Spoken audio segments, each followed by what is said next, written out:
So, as it turns out, I'm a Persona fan now. What do you know?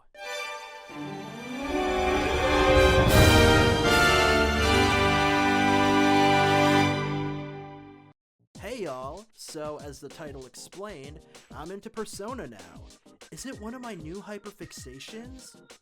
So, how familiar was I with Persona before getting Persona 3 Reload? I had first heard of Persona around 2016 when I was exploring some more anime-style or Japanese franchises.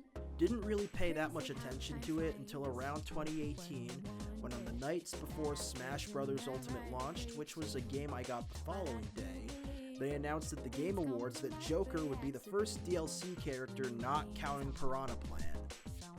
Now, I was unfamiliar with P5 at that point, since I didn't have a PS4, I went Xbox One that generation, so I didn't end up getting him when he came out. Come to think of it, I never got any DLC characters except Steve from Minecraft. Let's fast forward a few years to when I'm in college. My friend circle, both in real life and some on the internet, happened to be Persona fans. I was kinda indifferent to it. I thought the art looked cool and the music was nice, but I didn't really have a drive to play the game. Though, if it ever went on sale, I decided that I would bite, but I wouldn't pay full price for it. I finally bit the bullet and bought Persona 5 Royal for my Switch on Black Friday last year, but I decided I'd put it on the backlog since I had other games to beat first, a final season, and unfortunately I wasn't quite in the mood to play video games as much during early December. But it changed on Christmas. So last Christmas, I ended up getting a PS5, and my first game that I got with it, excluding Astro's Playroom, was Dragon Ball Sparking Zero. Now you guys already know that I love Dragon Ball and was excited to play a fighter, especially since I do have fighters on my Xbox One, and it's a bit too much of a learning curve for me. However, I wanted more to play on my PS5, and the reason I went PS5 instead of Xbox this time was because PlayStation has more Japanese games, which is what my interest has shifted to nowadays, and I really wanted to start getting into JRPGs that weren't Pokemon. No, while this was certainly true during the earlier PlayStation gens like PS2, PS3, and PS4, it seems nowadays JRPGs are moving to being released on both PS and Xbox now. So was there really a reason for me to switch to PS5 in the grand scheme of things if there aren't many Japanese exclusives? Did I really need a new console when I could have just gotten a new PC since the era of games that aren't Nintendo being exclusively released on consoles are over? Okay, that really isn't the topic of this video, I'm moving on. So, I was looking for more games to get on my PS5. I decided to scroll on Amazon. Yeah, I got the PS5 Slim with the disc drive because I like to physically own my games as much as I can, even though most people buy digitally now. And I saw Persona 3 Reload on sale for only $25, which is great considering it's normally $70. Deciding to bite the bullet, and a few days later, my game came in the mail, and I started playing on New Year's Eve. Oh man, was I in for a wild ride. I'm not gonna get too deep into the game here so I don't spoil it, but I was really a fan of the story, gameplay, music, and artwork. Persona 3's story was one of the few games that's had the most emotional moments to me. The twists were real, and it was so cool to learn about the lore behind things in games like Tartarus, The Dark Hour, and titular Personas. This was my first true JRPG, and it was such a strong introduction to the genre as well as the Persona series. I was a fan of the combat, which was engaging, figuring out how to hit enemies' weaknesses, adventuring through Tartarus, getting treasure to help me out, updating my personas, the whole Pokemon-esque collect-them-all part of trying to get them all in the compendium, which is not required, but it's something I like to do for fun, and trying to make some good Persona fusions.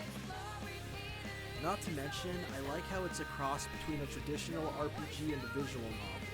When you power up your personas, you would need to hang out with people and build social connections, which outside of the game does remind me that I need to get out and touch grass. The music on these games is also fantastic.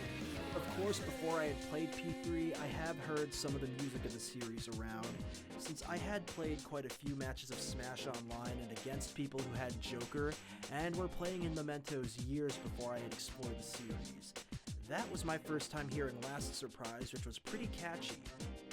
A few years later, I had been watching my friends and college roommate play Persona 5 quite frequently, so I heard Beneath the Mask quite a few times that it's such a good song. Even without having played the game at the time, I'd admit I'd occasionally listen to that track. I'd seen quite a few memes that had Persona music, so I'd hear it every now and then. You know, something common with most Sega properties, at least the ones that I've experienced, which are the Hatsune Miku games, Persona, I know Atlas made it, but Sega owns them so it counts, and of course, Sonic, is that the music always goes hard. Not to mention, on TikTok, shortly after 3 Reload came out, It's Going Down Now became a sound that was quite popular on it, and for good reason since it's such a good song. When actually playing the game, I'd find myself staying in some areas and putting down the controller just to listen to the music. Oftentimes I'd go into the Velvet Room and stay there for longer after fusing just to listen to the theme, which is beautiful. And of course, the art style and animation of these games are fantastic. I like the general aesthetic of P3 and all the character designs. Not to mention, I enjoyed how occasionally for cutscenes we'd switch from the 3D game graphics to traditional 2D anime cutscenes which were done by Wit Studio, who animated AOT and Spy Family, and those looked great. You know I'm a massive weeb and anime fan, so I'm a sucker with anything with an Eastern animation aesthetic. I especially love the character design of the protagonist, whose canon name is Makoto Yuki, but of course I named him Seiryu. Fun fact, after I got the Seiryu Dragon persona, I actually wanted to leave that persona as is, even if it wasn't that good. Simply because it's the namesake of where I got my username from, and I wanted to keep him for that reason. Only fusing him when I absolutely couldn't upgrade him anymore. It was kind of funny to see Seiryu yell Seiryu as he summoned him. I did like the persona designs quite a bit, especially the design of the ultimate persona, Thanatos, which is why I picked him as the persona to draw in this piece, and also because he's the one pictured on the box. All in all, Persona 3 Reload was a fantastic introduction to the series for me, and honestly, it will go down in my list of my favorite video games that I've ever played.